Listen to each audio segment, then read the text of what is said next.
Hey everybody, it's Kenny Care again. We're gonna talk about a movie called Congo.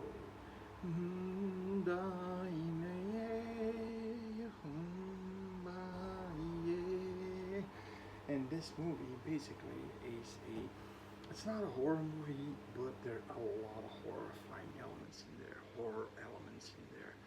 But it's a movie from 1995. It gets fucking 5.3. This movie's a, I saw this as a kid so many times. I was always creeped out about it. It gets a 6 from me. It's directed by Frank Marshall, also producer of The Curious Case of Benjamin Button.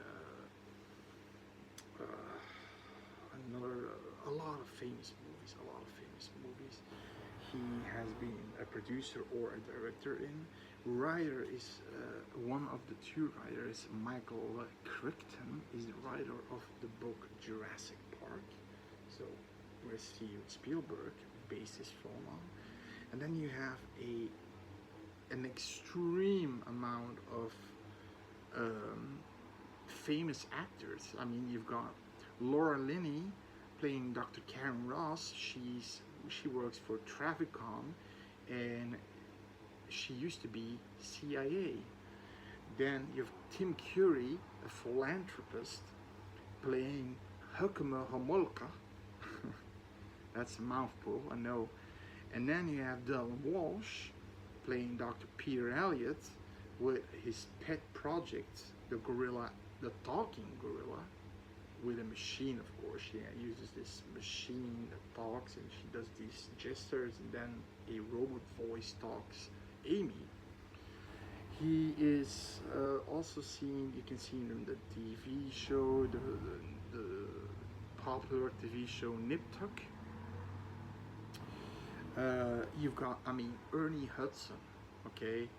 You know, it's just as Captain Monroe Kelly, he is so great in this movie. He's a badass, he's funny, he talks with his British accent. He has a feud going on with Homolka, and it's just a great guy. But he knows shit, he knows how to get things done. He's the captain of these 10 mercenaries that come with, I mean, then you got Joe Don Baker, of course, from Cape Fear and from James Bond's villain. He's Travis of Trafficom.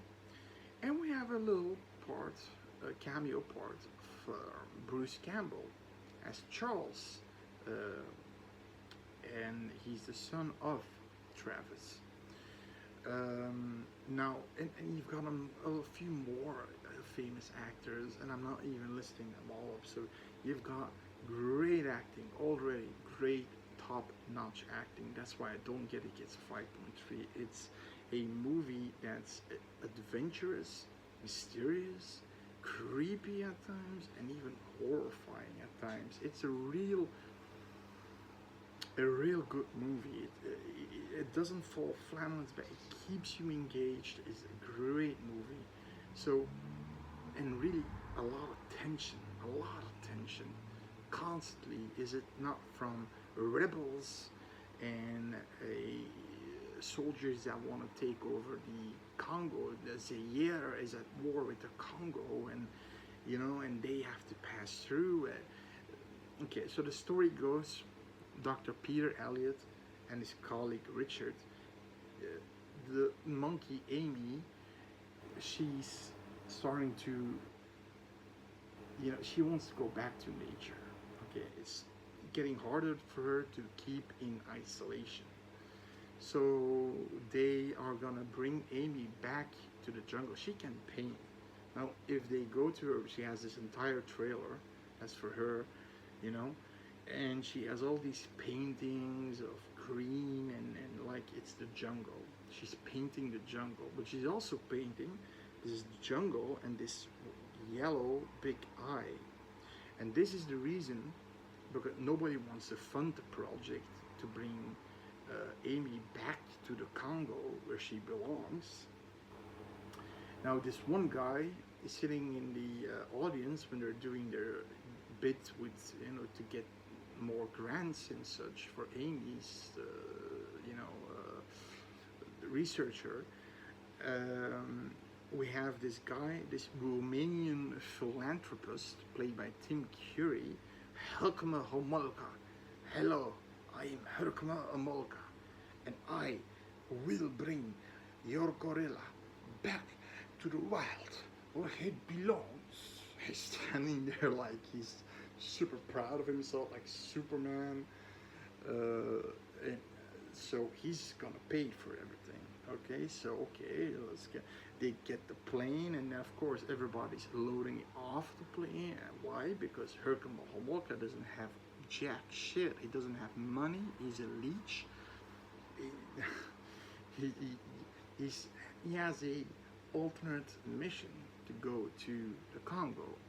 Now, why is this? Okay, the first movie starts with, like I said, Bruce Campbell. We're sitting at Travacom, and this exposition goes to the Congo. They find this sort of diamond mineral that can be used for military grade A weaponry, like laser weaponry, like laser Star Wars, boom, you know. And they find it in this little stream. Now, one of his so Charles is, you know, he puts a camera there, and he was the ex-fiance of Karen Ross and Laura Linney and Karen, and she's still good friends with him. And at some point, he goes off to find something. Well, like I said, one of the colleagues finds something, and they see the city of Zinj, Solomon's mine. Now, he found this giant diamond just in the dirt. What happens is they want to put an entire part of their crew there because it's something new. They want to investigate and find a fucking diamond that's so big, millions of dollars, just one diamond. And eventually the guy goes to get his backpack, and he sits down, Bruce Campbell and Charles, and something gets thrown to him, and he picks it up, and it's the eyeball of the other guy, and something attacks him. Now we get back to the camera of the camp, and they're all dead bodies with smashed heads and brains hanging out. Like I said, there's horrifying gore in this one, horrifying moments and gore. And suddenly this gray-like animal passes through the camera because the camera goes like this, stop, go get. And then we see this animal who looks like a gray gorilla attacking the camera. So they have a picture, they took a picture of it, and they say it's a gray gorilla, but unknown, as an unknown kind of gorilla. And there's no such thing as gray gorillas, and especially not killer gorillas. So we don't hear of these apes until the last 30 minutes of the movie. But that's where shit goes down, okay? Now, what happens now is, like I said, they're going to this plane. Herkimer Homolka can't pay for him. He says, you've got a slight financial issue. Now, Dr. Karen Ross wants to also, you know, use this exposition, this new exposition to go to, you know, the Congo, because she wants to go and look for Charles. Although Travis wants still his mineral, he says, you have to go there. You have experience, you have field experience, you have to go there. And she's saying, for your son? Yeah, my son. And then you can see on his face from Joe Don Baker, that's not for his son. He didn't give him he doesn't give a flying shit for his son. He just wants the minerals. Millions and billions of dollars. He needs a new cash machine, he said. So she goes with the exposition because she has the money. Okay, she can pay for the plane, she can pay for a lot of things. She arranged a guide, Monroe Kelly, Ernie Hudson. he immediately, so everybody like Richard and Dr. Elliot and Herkomo Homolka, they're like, oh, what's happening here? Are you our guide? Yes, I am. I am what you call your big white hunter. But I am black. Sorry about that. And then he's talking this British accent. It's just funny. It's great. And no, but I hired, yes, Ernie Richards, the Birdman. Well, if you go to the Congo with him, you go back in pieces. So you see this limousine exploding on the airport. Oh shit, let's go. And he just takes his gun out, pulls up a military truck. He heists the truck. He puts everybody on, and they drive away. And they say, what's happening here? Well, there's been a little uprising here. So he's saying, okay, so apparently they have problem with Zaire. Zaire is in war with the Congo, and they just wanted to kill the president. The president wasn't in his car, but they say they ain't that lucky. So he was apparently at that time a dictator, not a good, so a bad dictator, right? Now they meet with this guy. He just handles customs. He's in this little golf cart. Before they take over the truck, he pushes in. Now, wasn't this way easier than going to customs? Now this guy is, I don't know the guy's name. He plays in the Goonies. He's one of the two gangsters that goes after them, who has the wig on. He also plays in the Sopranos, Ralphie, one of the gang members. He also has a wig on, of course. He's also, again, a known actor. I didn't write his name down, because I can name a much more, it's a long list of famous names. Now, eventually, like we said, Bruce Campbell, you don't see him getting killed, so they still might think he's alive, right? The rest was there. You damn well know he's fucking dead, but she still has to try, right? She still cares for him. So she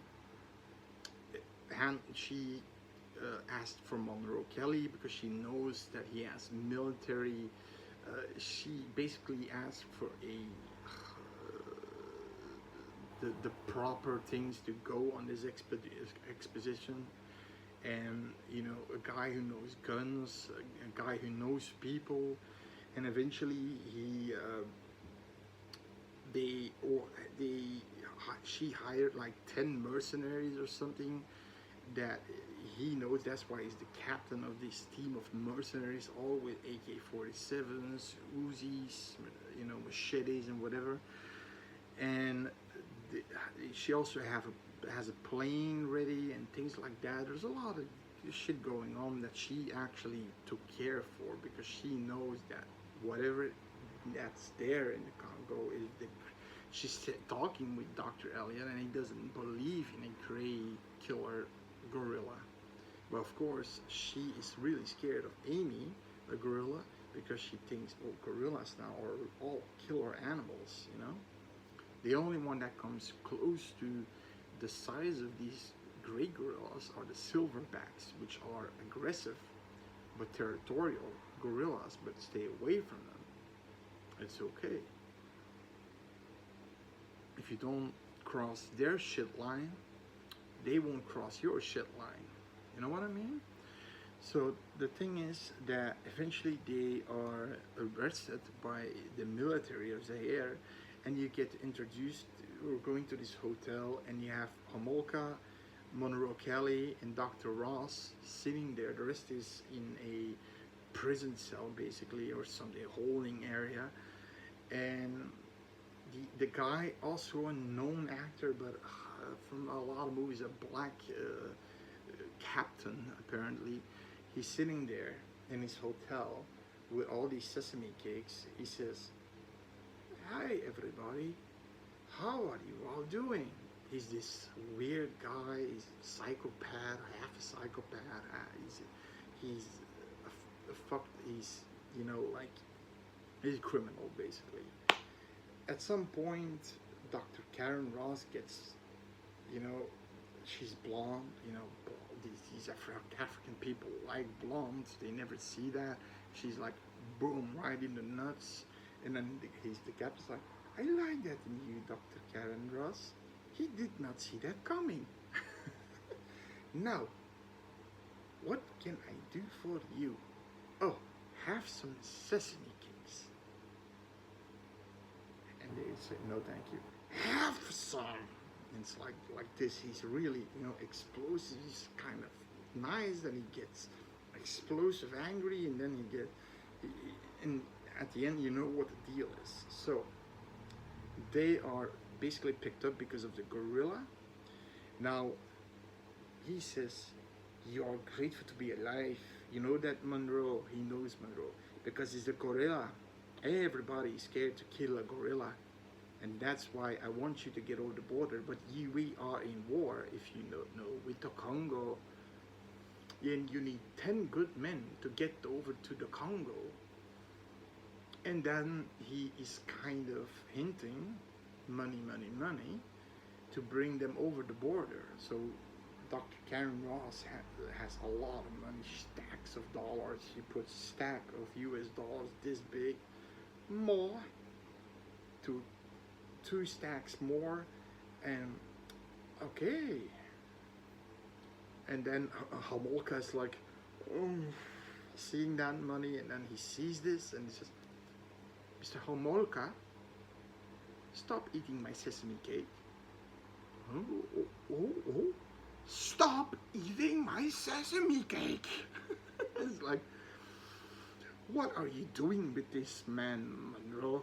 He owes everything. He's whooping him with this little whip in the face. He owes money to everybody he gets along with. He's a leech. You get rid of him. And then he says, you leave us now. And then he's been taken by the soldiers. I mean, he's a leech, but he is looking for the lost city of Zinj. He knows of the diamonds. And Homol. So eventually they go on the border. They get the plane. They get Monroe's mercenaries. They get everything they wanted, but they're flying over. They want to fly as close as possible to the area, but they get shot down by RPGs, by the Congolese army, because they know they don't want anybody crossing the border, so they get shot down. They all have to parachute. Like Monroe takes Amy, he gave her, did you give her the banana with the coke inside? They say, yes, I gave her the banana with the coke inside, so that she's coke or something like a pills to calm her down, because they have to gonna parachute.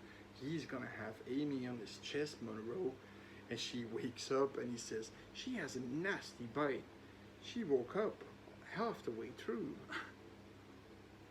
And we get so the mercenaries are taking all their guns. They just put everything of their gear into these crates with parachutes on, and so they assemble, right? And he says to Molka, I know you're right. I know you're Herkimer Homolka searching for the lost city of Zinj. There's one problem, it does not exist. It does exist. And the monkey, because he tries to, first he's not really answering, I give it up. But at some point, because he angers him, Monroe is constantly, because he saved him from a previous expedition, not only he survived, and they found one person dead, shot, and he said, I told you, it was a suicide. Yeah, maybe you tell so, but I think differently. Shut up, you filthy. And then what? Filthy what? He's like, really, Monroe Kelly is the man, okay?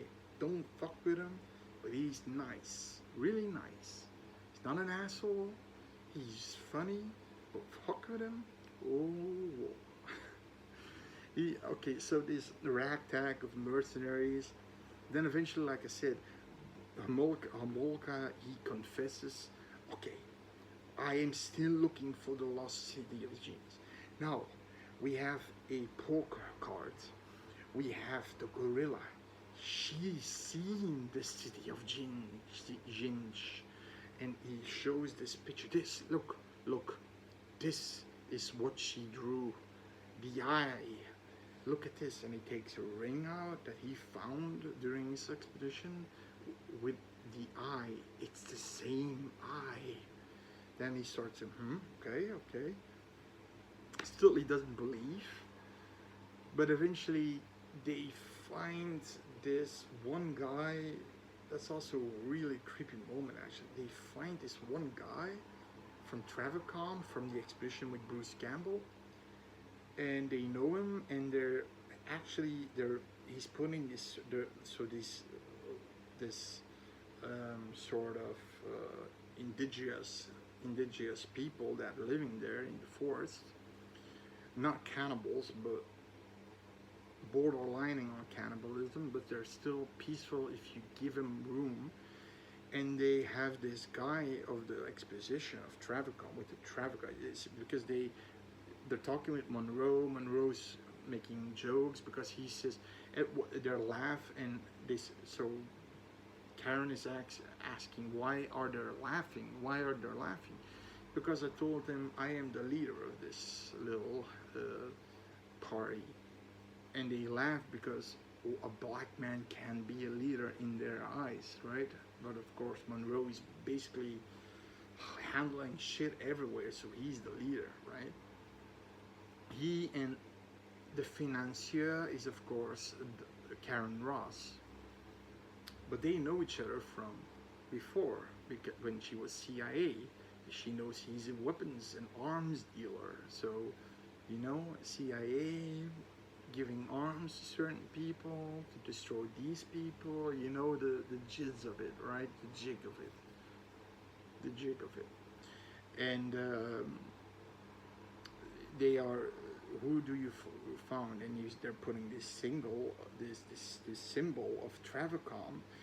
It's Travicom, and she hopes it's Charles, but it's another guy. They're all making this weird fucking dance. And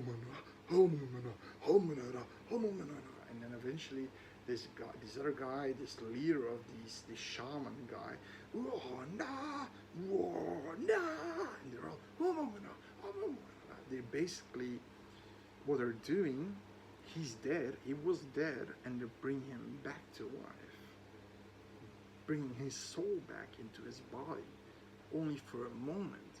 But he shouldn't have left the circle. So what the first thing she does is take him out of the circle. He's still alive. At that point, he's alive, but he's like all dazed. What happened? Where's Charles? And he sees Amy, the gorilla, and he's like,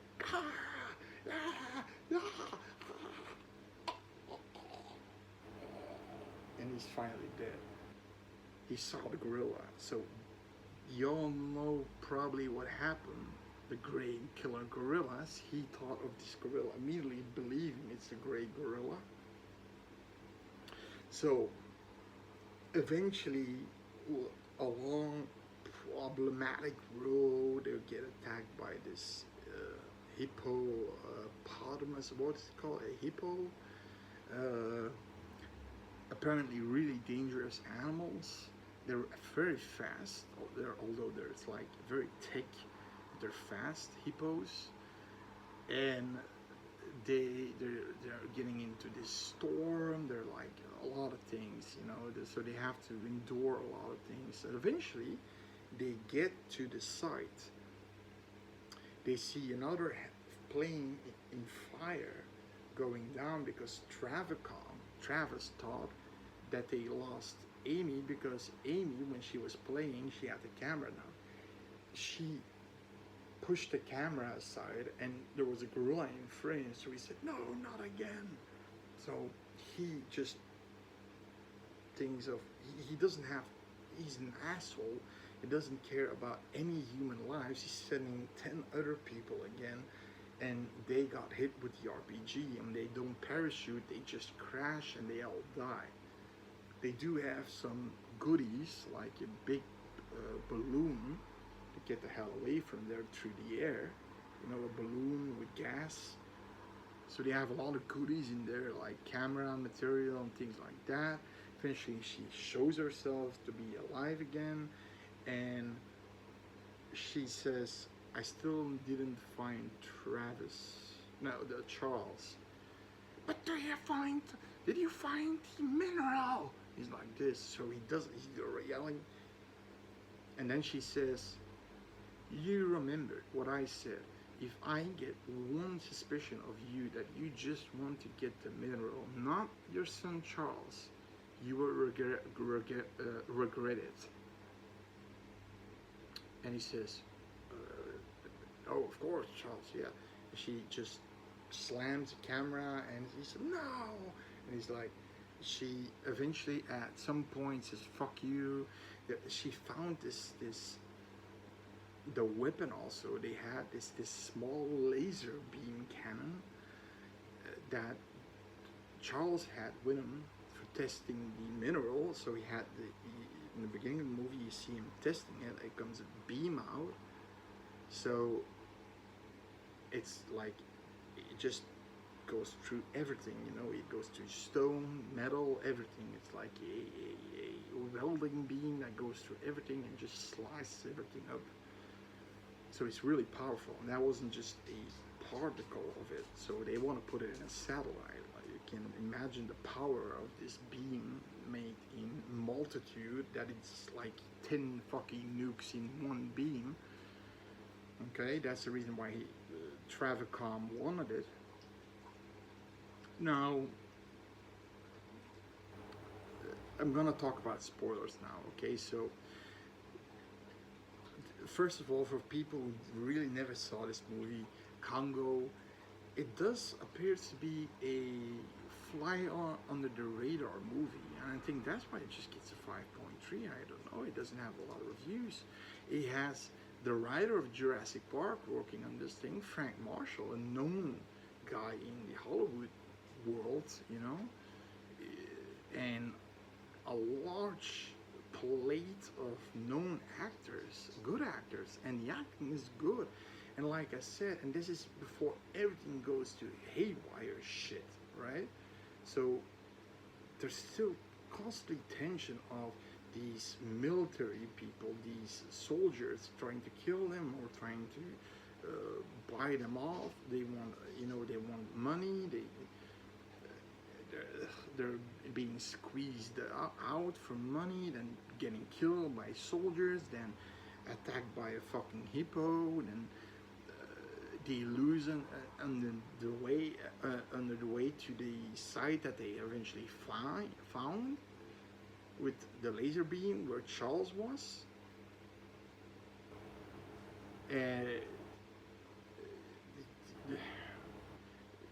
They get storms, they lose like 3 carriers that they had with them, and so they lost all their carriers, you know, people who basically are hired to put everything on their back. And they know they entered the area because they had all these tripwires and that made the sound, boo, boo. So they know that they're on the area. And it's, like I said, it's a great movie. There's a lot of tension. There's constantly a sort of form of tension and sort of horror hanging in the air because you don't know what's going to happen with these great fucking gorillas. They meet a pack of silverbacks, and Dr. Elliot, knowing gorillas, he says, okay, he says, I know, I have to stand here and not move an inch. So this gorilla, and this gorilla comes, and he's like punching on the ground, making himself intimidating, and he's looking in his eyes, and he's like looking away. He's making himself basically, you know, like they say, put yourself in a fetus-like position, like, okay, I'm not crossing your shit line, please. They see Amy, of course. They see also a gorilla, so they're kind of confused. And especially when she starts to talk. Hi, I'm Amy. I love you. Long time. No, but sorry. But they're confused, so they meet up with like I said, there's constant threats out there in the Congo, of course. It's a dangerous place. It's just a really good movie, and not with the ending that I'm gonna tell you, and I'm gonna spoil now. It just, there's a scene in there that's reminiscent of the movie Aliens. If you see, of course, the special edition of Aliens, which everybody should watch because it has like 45 minutes of extra scenes and crazy good scenes than the theatrical version, that you would be a moron in not watching it. It's just much better, greater, more action, more terrifying things, more character development, more Michael Biehn, more Ripley, you know. And there's a scene in there where they plant 2 sentry guns, one in a hallway and one in a shaft, and that the aliens are coming and their motion detector sentry guns are firing, and they can see this, have this display with all the bullets in it, and eventually it goes to 0 at one point, but the doors, well, it's shut, they can't go in there. And another area is a very tense moment. They see them going through the hallways, and you see the guns firing, you see aliens exploding, and you see the acid flying around, you see, and the other gun is out of ammo, one gun almost out of ammo, critical. Michael Biehn takes his M40 pulse rifle, and he says, stop. They gave up. You see 10 bullets still remaining in one of the sentry guns, stopped firing. So this is a really tense scene, and there's a scene in this movie that's reminiscent of that scene. Really tense, really, and in my opinion, even more so than in Aliens. So they get to the camp. Okay, so they find the city of Zinj, of course. Is in. They find the lost city of Solomon. So what they go in, but Richard doesn't want to go in. He says, "You go. I'll stay here with Amy." And Monroe says, "Not alone. You're not." He asked these 2 guys, these 2 mercenaries, to stay with him outside. They go in. They hear Richard coming in. Eventually, Richard is like covered in blood in his face, and his brains are bashed in. He said, "It's coming," and he's dead. Then we see this gray gorilla with a fucking head in his arm, throwing it to Monroe, and bounces from Monroe, one of the mercenaries. He beheaded one of the mercenaries. Then they're shooting at the gorilla, killing the animal, but another gorilla just scratches one of his lieutenants. I think the lieutenant of the second command. He had a lieutenant of the mercenaries too, also ex-military. He gets scratched, and he puts this flare in this hole where the scratch came from. They get the fuck out.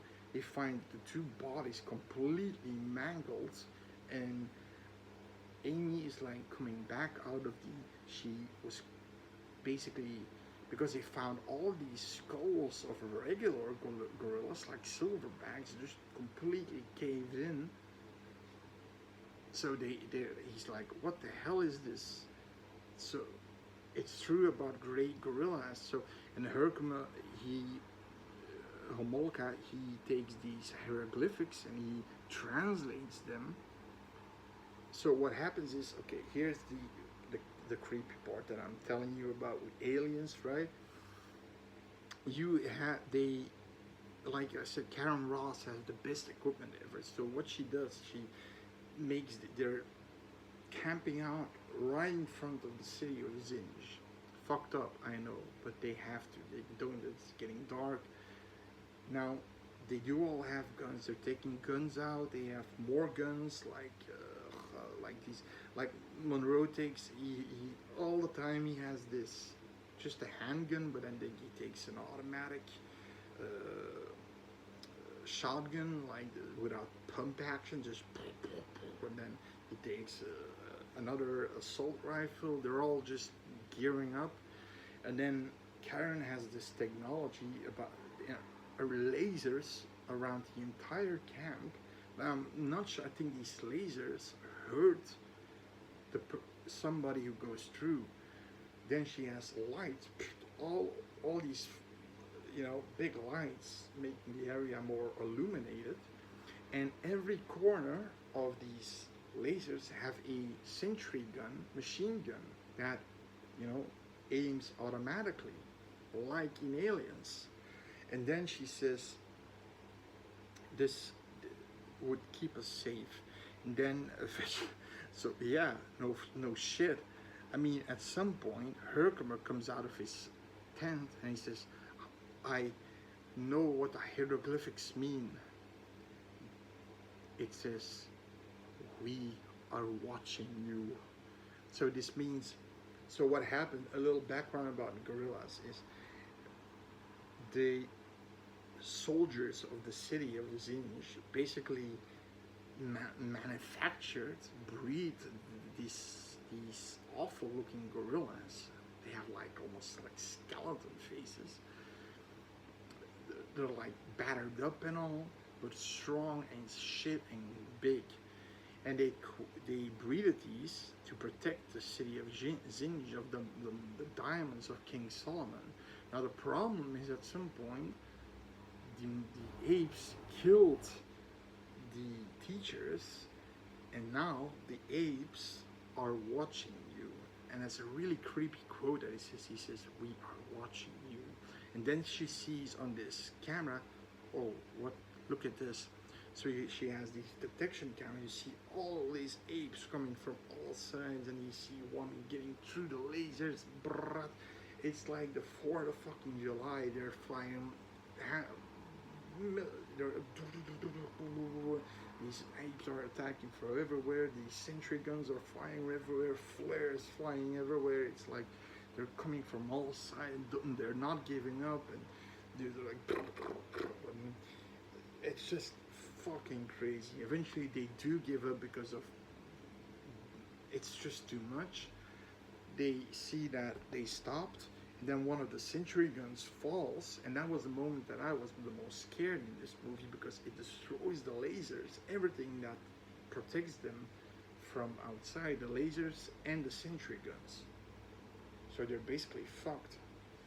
But they saw that they ran away, and the day next, the bodies were gone. The gorillas took the bodies. I mean, it's just creepy as fuck. So they were still there, even when the lasers weren't working, but they were all on alert, probably, with their rifles and shit.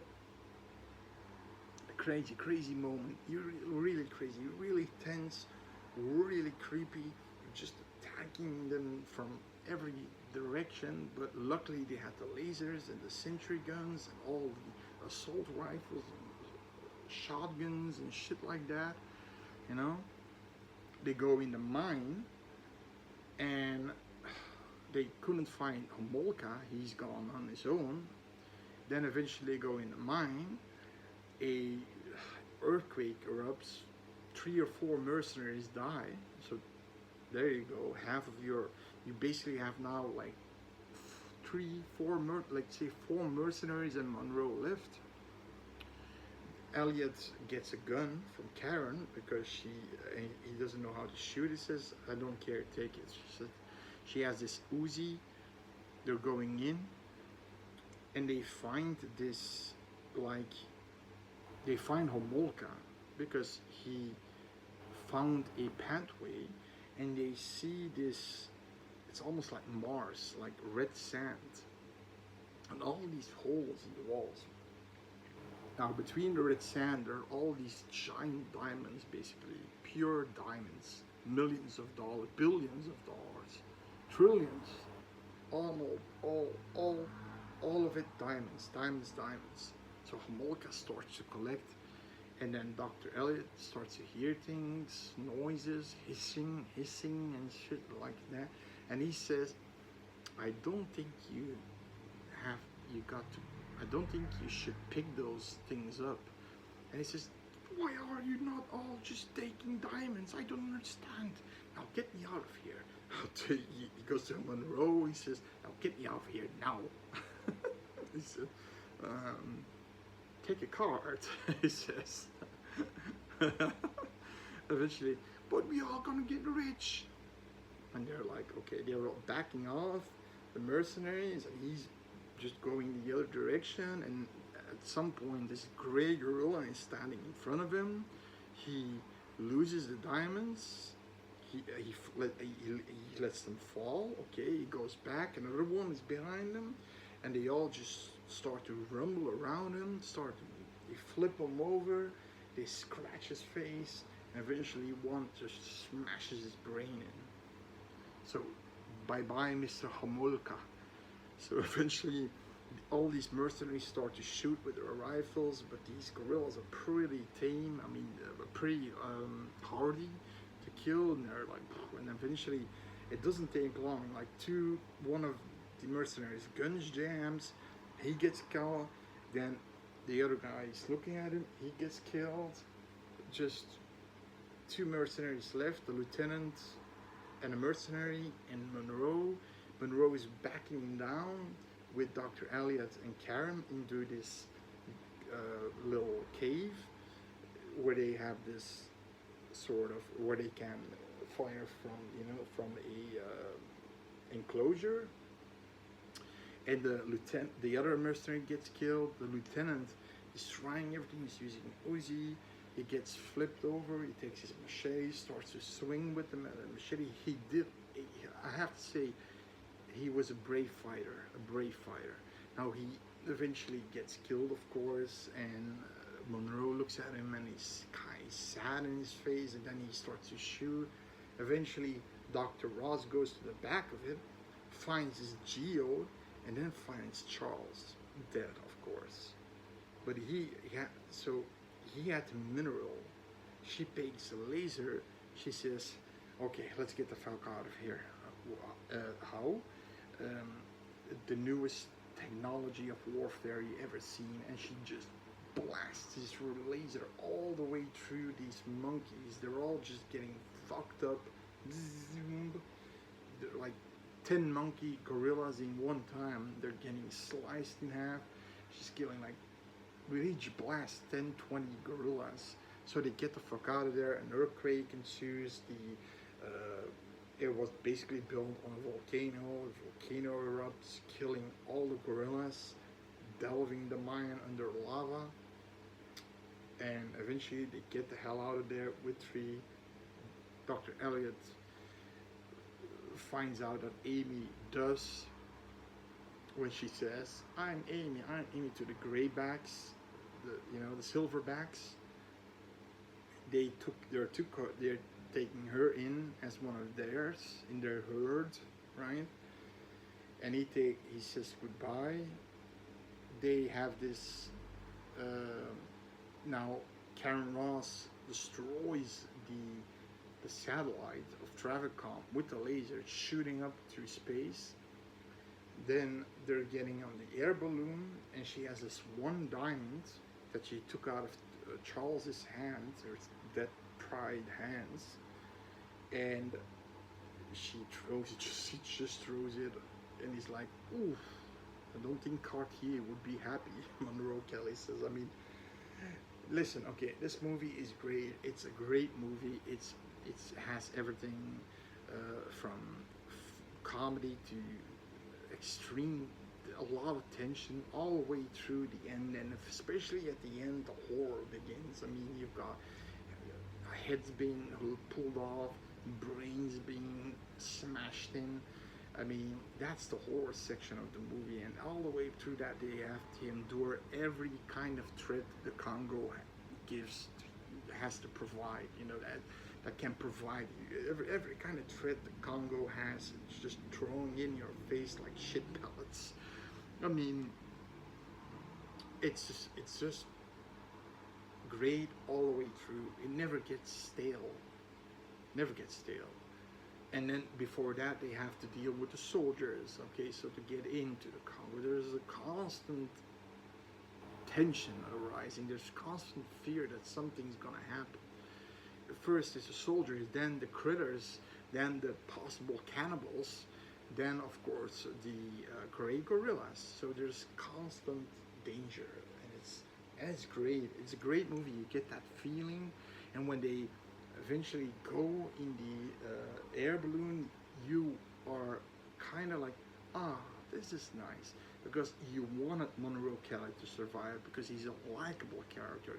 Dr. Karen Ross is a likable leading lady, the only lady in this exposition, and Dr. Elliot is kind of, you know, the cute boy. You know, he's way over his head, but he stays alive and uses a gun at some point and helps them. He's not useless, right? So everybody you wanted to survive survives. Morka was a piece of shit. Joe Don Baker is gonna get bankrupt, and it's a shame about it. And of course Charles, but we all knew from the beginning he was probably dead. So it was actually, I don't understand why they did that, but of course it was for the minerals. But her case was for Charles. But if you see all these dead bodies, I mean, come on. And a great gorilla, just this giant gorilla, gets to the camera and I don't know. In any case, the movie has a lot of things going on for it, and I recommend this a lot. Sorry that it took a while to explain, because I'm just liking this movie a lot, and I recommend this movie with a full thumbs up. Like if you like the damn video, subscribe if you didn't, for more fun, for more horror fun, right? And comment if you ever seen this movie, or if you like it or don't like it, whatever. But see you later in any case. Bye bye. And take the banana with the coke inside, right? Later.